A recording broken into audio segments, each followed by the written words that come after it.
Tatlo ka mga Chinese national gin-quarantine sa ospital sa Kalibo-Aklan matapos ginapahayag nakitaan sang sintoma sang SARS. Apang Department of Health kag Bureau of Quarantine nagpasalig nga wala sang dapat kabalak-an sa kaso sang tatlo ka mga turista. Mga puerto kag airport sa riyon maid-id nga ginabantayan. Si John Sala nakatutok.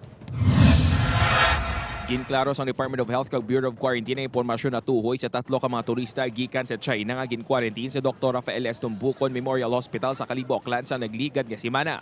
Matapos nakitaan sa ginapasuni sintomas sang SARS. Sunod sa DOH, wala pa natumod kung ano ang balatian sang tatlo apang posible nga simple lang ini nga hilanat kag hindi ang 2019 novel coronavirus halin sa Wuhan, China. Kuan lang ordinary lang nga fever no sa suno sa eksaminasyon sa ato ng mga doktor dito yan no. So or just an ordinary siguro nga fever nila no.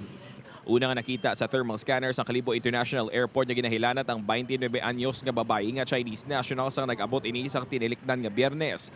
Domingo naman sang na-intercept sa airport ang tatlo ka tuig nga bata kag kahapon ang 65 anyos nga Chinese tourist.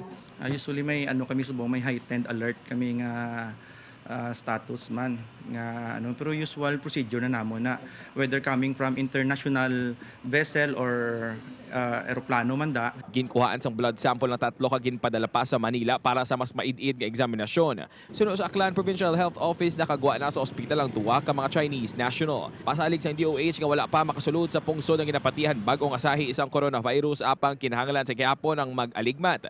Get the information from the proper authorities, hindi sa social media nga kung sa diin-diin lang yung ginaano no. So take it from us no sa either nga sa Department of Health nga ano naton sa Bureau of Quarantine naton nga information. May din ang pagbantay sang tanan nga mga puerto sa rehiyon ilabi na ang bag-o lang natapos ang Ati-Atihan Festival kag naghilapit ang highlights sang Dinagyang Festival sa diin ginalauman ang pagdagsa sang mga turista. Upod kay Cirilo Renduque, John Sala, 1 Western Visayas.